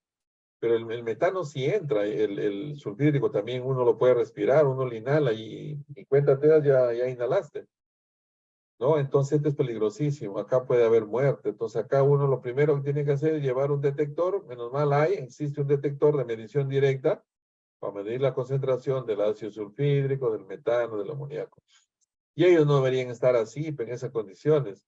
Ellos deberían tener ahí, pues, siquiera un respirador de cara completa, ¿no? Y con buenos procedimientos de evitar agacharse, acercarse acá a este buzón, ¿no? Bien, los ejemplos que les he puesto vienen para determinar, pues, la identificación de agentes químicos. Lo que les he hablado en la última parte es pura identificación de agentes químicos, ¿no? Eso obliga a que ustedes, en función a los puestos de trabajo, tengan que realizar la encuesta química. La encuesta química es un procedimiento que nos permite obtener, pues, la información técnica necesaria, ¿no? Sobre los agentes químicos que estén involucrados para poderlo relacionar con y ver si hay o no hay exposición a estos agentes. Los motivos de hacer una encuesta química pueden ser muy diversos. Evaluar, ¿no?, los riesgos debido a la presencia de agentes químicos, evaluar el cumplimiento de normas legales, determinar exposiciones para responder a veces a quejas o denuncias, ¿no? Obtención de datos ambientales para estudios epidemiológicos o para evaluar la eficacia de métodos de control, ¿no? Entonces, el objetivo de una encuesta química es obtener información válida para evaluar el riesgo químico en un puesto de trabajo, ¿no? Entonces hay que hacerlo. Esto ya es un proceso sistemático, ¿no?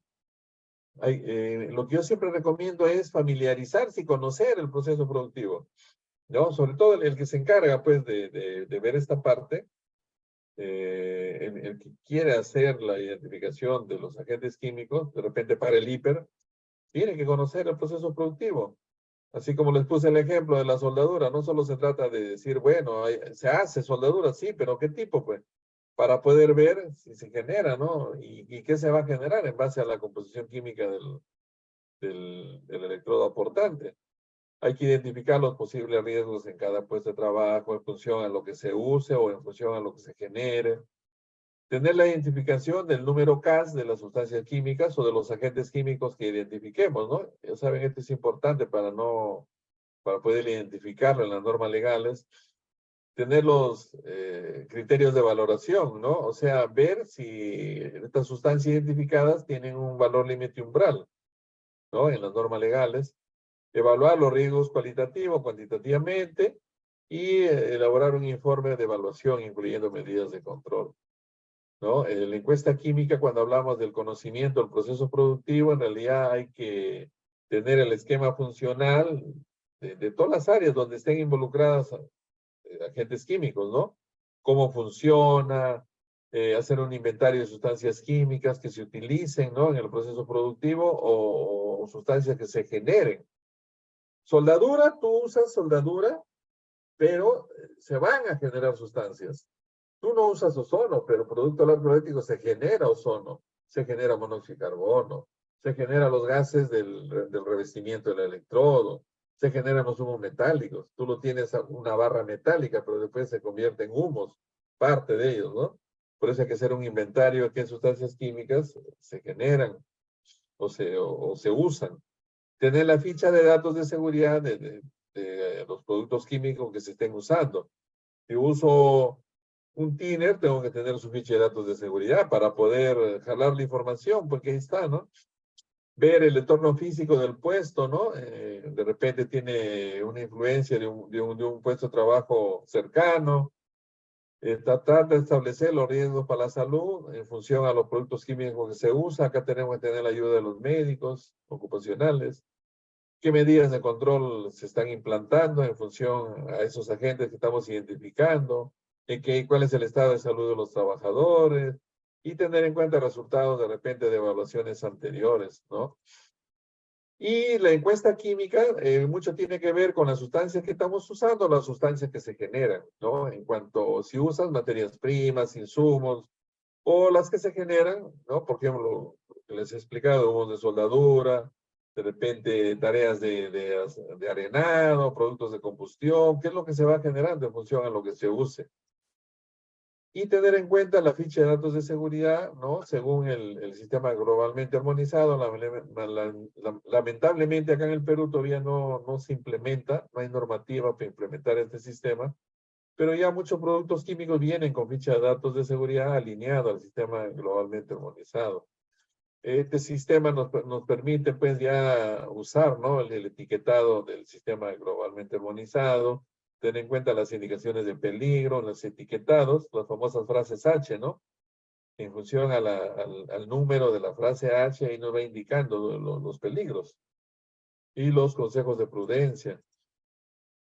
Y hacer un inventario de riesgos químicos, ¿no? En función a la toxicidad de los agentes, las condiciones del puesto, condiciones del área, en función a lo que se manipula o genera, o qué reacción puede haber con otros agentes químicos, métodos de trabajo, ventilación local, eficacia de medidas de control. Entonces, recordarles finalmente que hay estas tres normas legales que lo hemos visto rápidamente, la de enfermedades profesionales, la 480, resolución ministerial, el listado de agentes físicos químicos para que proteja a la mujer gestante y el reglamento sobre valor límite umbral, el decreto supremo 015. Y quiero concluir diciendo que, miren, la caracterización de los agentes químicos presentes en el ambiente laboral, ¿en qué consiste? En especificar el elemento o compuesto químico involucrado, Si no lo especificamos, prácticamente no estamos caracterizando a los agentes químicos. Otra, la caracterización del agente químico nos va a permitir realizar una estimación del riesgo de forma más precisa. Entonces yo no puedo decir solamente se expone a gases, sí, pero ¿a qué gas, no? Lo precisamos y ahí vamos a poder estimar el riesgo de forma precisa. Esta caracterización también nos permite mejorar la evaluación del riesgo, más ajustada a la realidad. Esa caracterización va a ayudar al médico ocupacional a direccionar y planificar mejor el examen médico ocupacional. Porque si el médico ocupacional no tiene el perfil de agentes químicos a los que se expone el trabajador, no va a poder hacer un buen examen médico ocupacional. Y esa caracterización del agente químico también nos permite plantear de forma más real los controles necesarios para minimizar el agente ocupacional, ¿no? Y esta caracterización, por último, nos ayudará a ser más específicos en los equipos de protección personal que el trabajador requiere. Claro, porque si ya conozco precisamente de qué agente químico se trata, ya puedo ser más preciso en todo, ¿no? En todo lo que acá finalmente les pongo. Bien, eso es lo que había preparado. Bueno, hemos empezado un poquito con unos minutos de más, por eso también he tenido que pasarme un poquito unos minutos. ¿Alguna pregunta que ustedes quieran hacerme? Voy a dejar de compartir. ¿Quieren hacerme alguna pregunta relacionada a lo a lo que les he presentado, por favor? ¿Alguna duda que tengan? ¿Alguna inquietud? Estimados participantes, les invito a que puedan realizar sus consultas. Aprovechen que el profesor Santiago Luján está acá para que nos pueda responder sus dudas.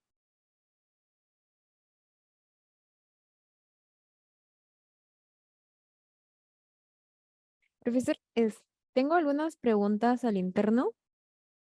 Sí, a ver, ¿me las puede leer? Porque acá en el chat ¿Cuáles no lo son los, veo. sí, fue interno, ¿cuáles son los pasos a seguir para llevar a cabo una evaluación de riesgo químico en el lugar de trabajo? Como les dije, el primer paso es hacer la encuesta química. Dentro de la encuesta química empezamos, como les he puesto, bueno, las diapositivas lo van a tener, es conocer el proceso químico, conocer el proceso en el cual están inmersos estos agentes. Acuérdense que no solamente el que hace operaciones, el que produce, es el que tiene que conocer. Ustedes, para poder identificar si no conocen el proceso químico en el cual está involucrada la empresa, no van a poder identificar a los agentes. El mejor ejemplo que le estoy poniendo, ¿no? Ahí es en el ejemplo del pintor, que no solamente hay que contentarnos en decir que, bueno, usa thinner, sí, pero ¿qué composición química tiene el thinner, no? De la ficha de datos de seguridad de ese thinner sacamos los agentes químicos, por ejemplo. Ahí están enlistados. Y de un thinner hay otros, son distintos, ¿no? Entonces, conocer el proceso, si hay productos usados, tener la ficha de datos de seguridad para poder tener la información. Y si hay productos generados, tratar de establecer, ¿no? Conjuntamente con el de operaciones, que es el que conoce bien qué es lo que se genera, ¿no? Tener la información de la ficha de datos de seguridad es importantísimo porque ahí está validado de una forma ya estudiada la toxicidad, por ejemplo, de cada componente o de un producto químico, ¿no? Entonces, ejecutar y realizar la encuesta química, eso es lo primordial para la identificación, partiendo del conocimiento de los procesos.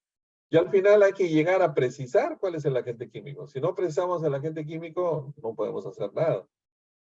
¿Cómo vamos a cuantificar, no? Tenemos que...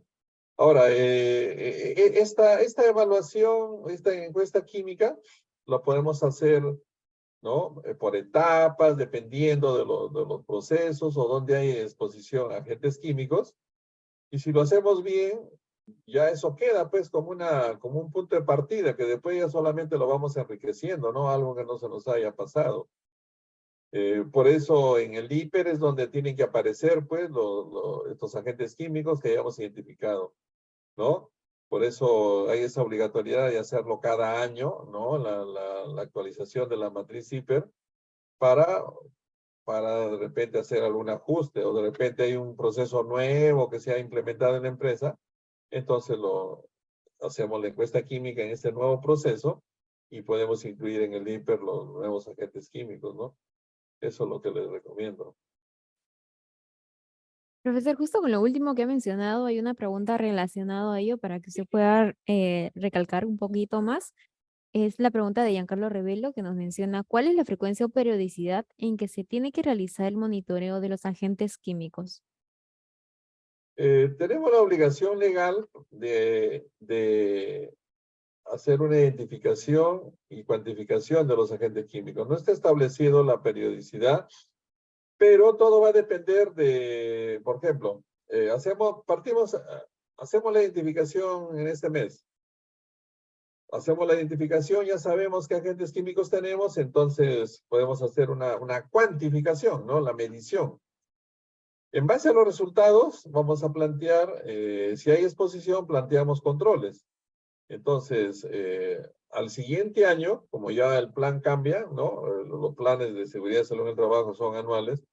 Al siguiente año ya podemos hacer nuevamente la cuantificación para ver si estos controles que hemos implementado son los adecuados, ¿no? Y a veces, si es que sí son los adecuados, podemos ya establecer pues medidas de repente cada 2 años, o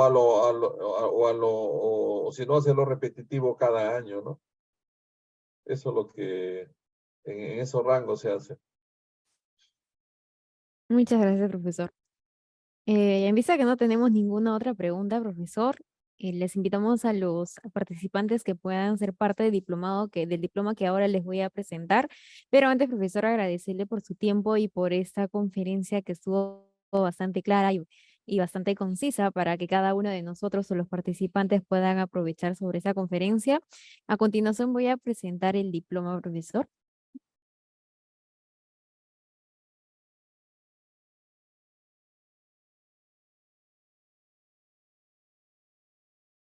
El diploma de especialización de higiene laboral está en convenio con RIMAC. Les presentamos a nuestros docentes expertos, quienes les va a acompañar a lo largo de este diploma. Tenemos al profesor Olger Luján, el profesor que nos acompañó el día de hoy, al profesor Alfredo Ribotti, Eric Febres, Willis Poma, Antonio Atias y Gerardo Arias. A continuación, les vamos a mencionar que la duración de estas son 120 horas lectivas, 45 minutos cada uno. La modalidad de esta es transmisión en vivo a través de nuestra plataforma ProEducative. El objetivo de este diploma es brindar las competencias fundamentales para la gestión de los riesgos laborales que generen enfermedades ocupacionales mediante la aplicación de las técnicas de higiene industrial. La certificación de esta es para aquellos participantes que cumplan satisfactoriamente con los requisitos del programa. Recibirán un diploma de especialización en higiene laboral expedido por la Universidad de San en convenio con RIMAC. Les vamos a dar a conocer sobre el orden del temario o el temario que se va a tratar a lo largo de este diploma. Tenemos los siguientes cursos: aspectos generales y marco normativo, con 20 horas lectivas a cargo del profesor Gerardo Arias. En esto vamos a ver diversos temas como relación entre trabajo y salud, factores condicionantes de salud en el trabajo, higiene industrial, campo de actuación y relaciones con otras disciplinas, clasificación de los agentes ambientales, marco legal de la higiene industrial. Agentes físicos, también con 20 horas lectivas, a cargo del profesor Eric Febres. En estas van a haber ruido, vibraciones, temperaturas extremas, radiaciones. El siguiente curso, que es agentes químicos y biológicos, a cargo del profesor que nos acompañó el día de hoy. También tenemos 20 horas lectivas. En estas se van a ver identificación de los agentes químicos, la encuesta higiénica, justo de lo que el profesor nos habló el día de hoy, factores de riesgo, riesgos asociados a la seguridad, riesgos asociados a la exposición, concentraciones máximas permisibles, aerosoles, gases y vapores, criterios de valoración, agentes biológicos. El siguiente curso es toxicología ocupacional con 20 horas lectivas a cargo del profesor Alfredo Ribotti. En estas vamos a ver clasificación de los agentes tóxicos, fases de la toxicidad, biomarcadores, evaluación de riesgos químicos. El siguiente curso es evaluación de agentes químicos a cargo del profesor Willis Poma, con 20 horas lectivas. En esta vamos a ver estrategias de muestreo, tipo de muestreo, protocolos de medición, criterios técnicos para la toma de muestras representativas y de calidad, instrumento de medición, criterios de calibración, evaluación simplificada de los riesgos de inhalación, método del INRS, método del Koch esenciales. Finalmente tenemos el curso Control de Riesgos Químicos con 20 horas lectivas a cargo del docente Antonio Atias. En esta vamos a ver principio de acción preventiva, elementos del plan de prevención de riesgos higiénicos, principios de ventilación industrial, sistema globalmente armonizado de clasificación y etiquetado de productos químicos, selección, uso y mantenimiento de los EPPs. Asimismo, les queremos comentar un poquito más sobre nuestra plana docente. Tenemos al profesor Olger Luján, ya lo conocemos. Él es ingeniero químico y máster en gestión de riesgos ambientales y seguridad de empresas por la Universidad Nacional de Trujillo. Actualmente es consultor senior en seguridad y salud en el trabajo en las empresas AEGC Consulting, SAC, y GPS Competitividad Empresarial, SAC.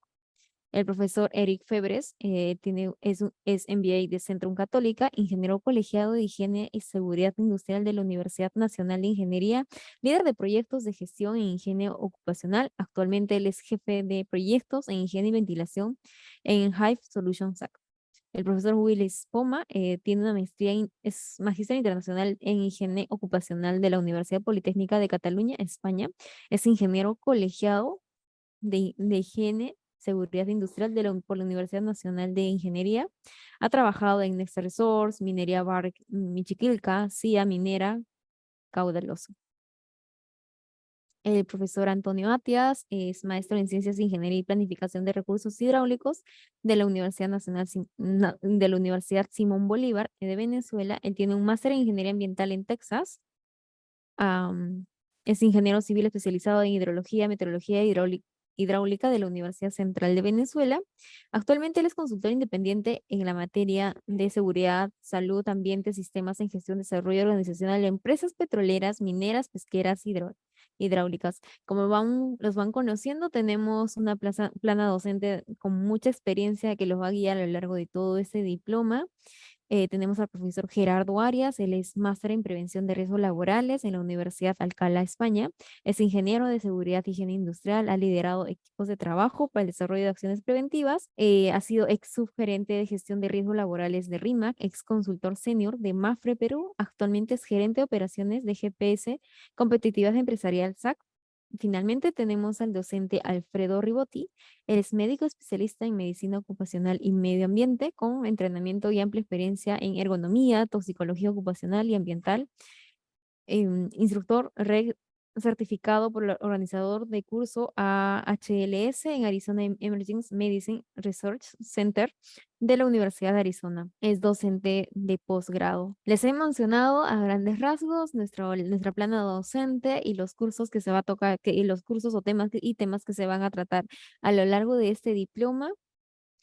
Les he compartido el link para que ustedes puedan descargar el link del brochure.